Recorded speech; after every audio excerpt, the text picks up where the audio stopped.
Assalamualaikum warahmatullahi wabarakatuh. Kami dari kelompok 2 akan mempresentasikan hasil kerja kami terkait dengan kasus 8/4 tentang sistem pengendalian manajemen. Nah, kami itu memiliki nama yaitu kelompok Disney Princess. Next.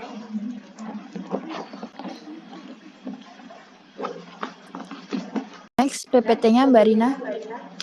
Oke, untuk kelompok 2 kami itu terdiri dari 6 orang, yaitu yang pertama saya Amelia Cahya Ramadhani, ada Arina, ada Tiska, ada Reva Tetianita, ada Kayla, dan juga ada Siti.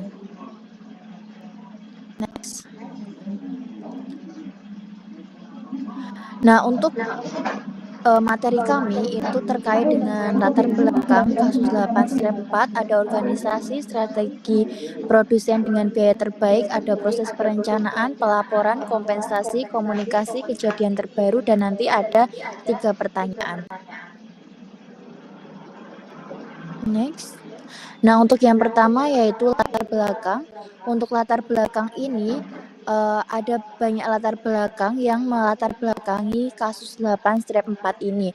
Nah, latar belakang Emerson Electric Company ini yaitu ini didirikan pada tahun 1890 di St. Louis, Missouri. Nah, hal ini tuh sebagai produsen motor dan kipas angin. Nah, perusahaan berkembang menjadi pemimpin global dalam solusi teknologi. Terus habis itu dia memproduksi alat elektrik, elektromekanis, dan elektronik untuk industri serta konsumen.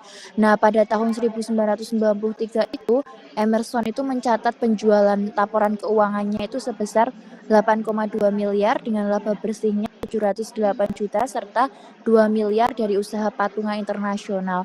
Nah, pada sejak tahun 1956 itu pengembalian tahunan rata-rata itu untuk pemegang saham itu mencapai 18%. Nah, terus untuk Emerson itu menerapkan strategi-strategi pertumbuhan melalui akuisisi kecil dan mempertahankan neraca keuangan yang konservatif, memberikan fleksibilitas serta resesi ekonomi.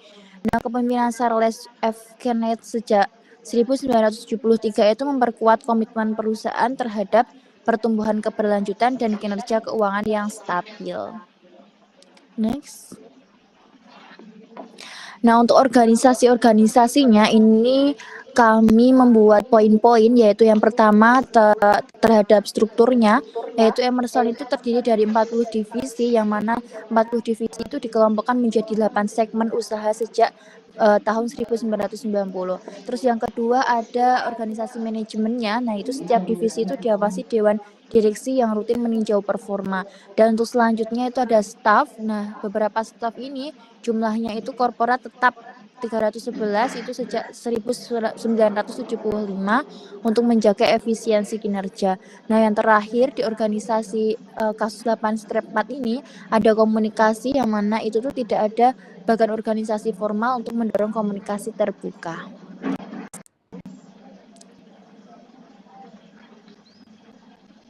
Untuk strategi produsen dengan biaya terbaik itu ada 6 strateginya. Yang pertama itu komitmen terhadap total kualitas dan kepuasan pelanggan. Yang kedua itu mengetahui akan persaingan serta dasar yang digunakan untuk bersaing. Terus yang ketiga, strategi manufaktur berfokus bersaing dalam proses produksi serta desain produk. Yang keempat, komunikasi dan keterlibatan karyawan secara efektif. Yang kelima, formalisasi program pengurangan bisa baik atau buruk. Yang terakhir, yaitu komitmen untuk mendukung strategi melalui penanaman modal. Untuk proses perencanaannya itu dimulai proses perencanaan, pihak manajemen puncak menetapkan target pertumbuhan penjualan serta return dari modal keseluruhan bagi tiap divisi. Tiap tahun fiskal dari November sampai Juli Maksudnya November tahun ini dan Julinya tahun depan, CEO dan beberapa karyawan perusahaan bertemu dengan manajemen dari tiap divisi selama 1 atau 2 hari dalam konferensi perencanaan. Menghabiskan 60% waktunya pada konferensi ini. Rapat ini dirancang agar konfrontatif untuk menguji asumsi serta pemikiran konvensional. Yang selanjutnya yaitu pelaporan. Pada pertemuan KCE menggunakan laporan operasi presiden atau LOP guna meninjau kinerja divisi. Pertama, LOP berisi 3 kolom data untuk tahun berjalan. Data kolom 3 prediksi mencerminkan rencana yang disetujui oleh presiden, divisi, dan manajemen. Data prediksi tidak diubah selama tahun fiskal dan kinerja dari presiden divisi diukur menggunakan prediksi tahun fiskal tersebut. Kolom kedua melaporkan hasil yang diperkirakan sebelumnya. Kedua, selain data tahun berjalan, LOP membuat daftar dari hasil aktual tahun lalu. Manajemen puncak korporat bertemu setiap kuartal dengan masing-masing presiden divisi dan CFO-nya untuk meninjau LOP terbaru dan mengawasi kinerja dari semua divisi.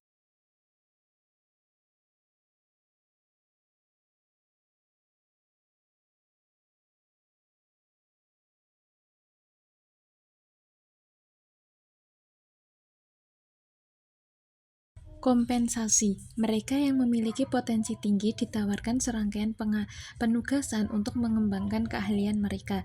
Bahkan karyawan dari setiap tim disimpan di kantor pusat. Sebagian besar promosi melibatkan manajemen internal. Masing-masing orang di setiap divisi dapat memperoleh bonus yang diukur dari penjualan, laba, dan tingkat penghasilan dari modal.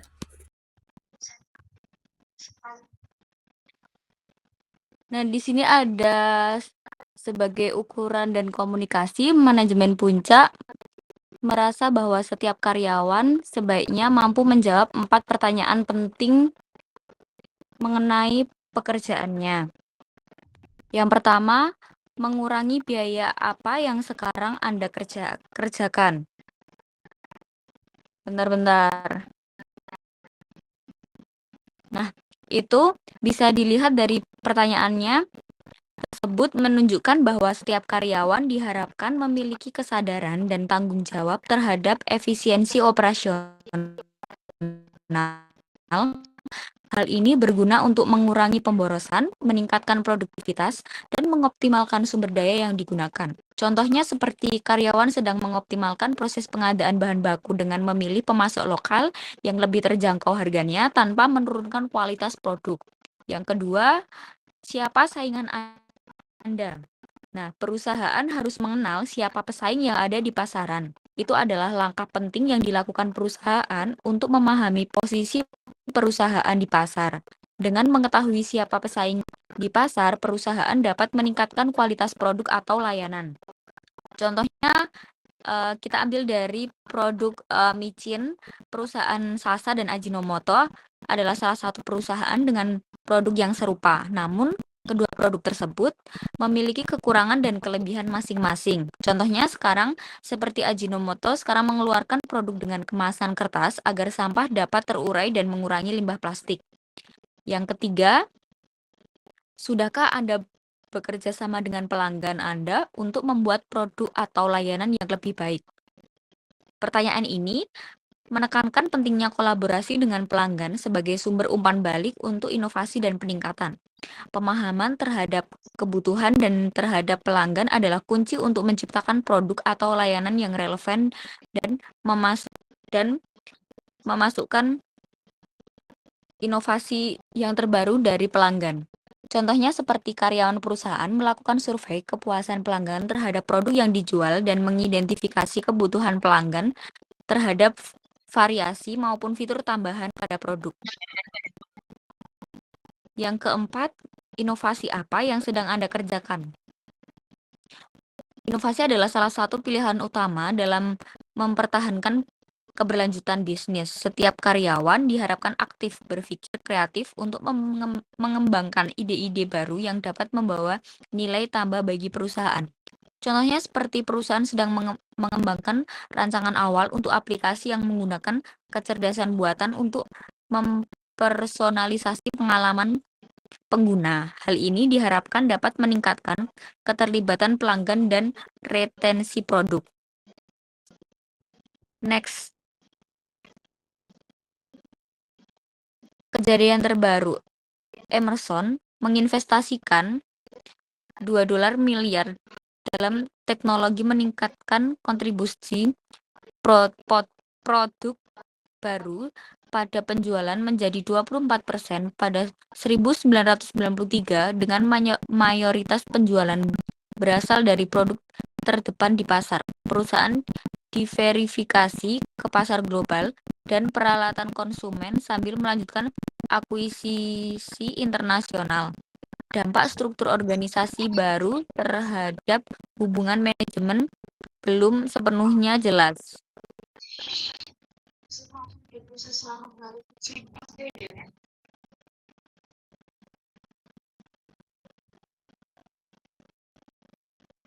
Baik, selanjutnya ada pertanyaan nomor 1.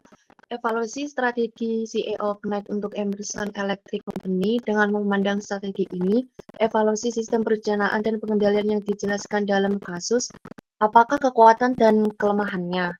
Nah, menurut kelompok kami, terdapat beberapa evaluasi yang dibuat oleh Connect, salah satunya mengenai perubahan strategi dari low cost menjadi best cost, dan juga evaluasi tentang sistem perencanaan dan pengendalian.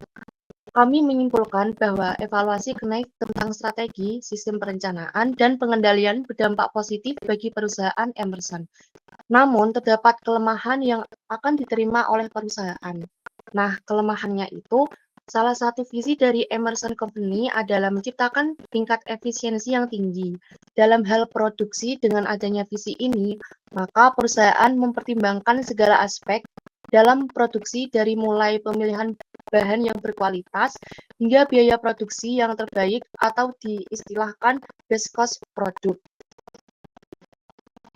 Dengan adanya prinsip ini, maka pengembangan produk dari Emerson Company cenderung lambat karena memperhatikan setiap detail produksinya sehingga produk Emerson Company yang beredar di pasaran berpotensi ditiru oleh perusahaan lain karena lambatnya inovasi untuk menciptakan produk.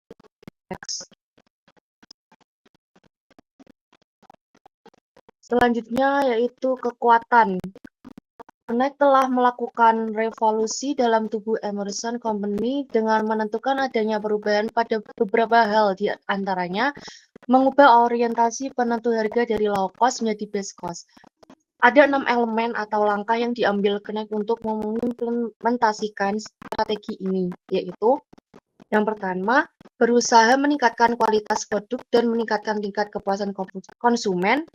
Kemudian dapat mengetahui atau dapat memetakan tingkat. Kemudian fokus pada proses manufaktur, misalnya dengan membuat desain produk yang terbaik dibanding kompetitor. Selanjutnya menciptakan komunikasi yang baik antar karyawan. Mengeliminasi biaya-biaya atau cost reduction sehingga perusahaan dapat menciptakan produk yang berkualitas dengan tingkat efisiensi yang tinggi. Terus menyederhanakan atau merampingkan divisi-divisi yang awalnya berjumlah banyak menjadi 8 divisi saja. Next. Untuk pertanyaan yang nomor 2, perubahan-perubahan apa, jika ada, yang akan Anda rekomendasikan ke CEO tersebut? Nah, yang pertama itu kami menyarankan kepada CEO Connect untuk meningkatkan investasi di bidang R&D untuk mengatasi produk Emerson yang lambat memasuki pasar dengan meningkatkan teknologi. Selain itu, mereka terus mengembangkan produk baru yang memungkinkan produk baru untuk bersaing di pasar dan menjadi produk yang dianggap sebagai bestseller selama beberapa tahun. Yang kedua, kami menyarankan kepada CEO Knight untuk melakukan revisi mengenai perencanaan dan strategi agar penerapan strategi dan perencanaan ini berjalan tidak lama. Karena lamanya proses perencanaan dan strategi yang dilakukan oleh manajer puncak dan manajer masing-masing divisi membuat produk dari perusahaan Emerson ini relatif lama dan memasuki pasar. Dalam memasuki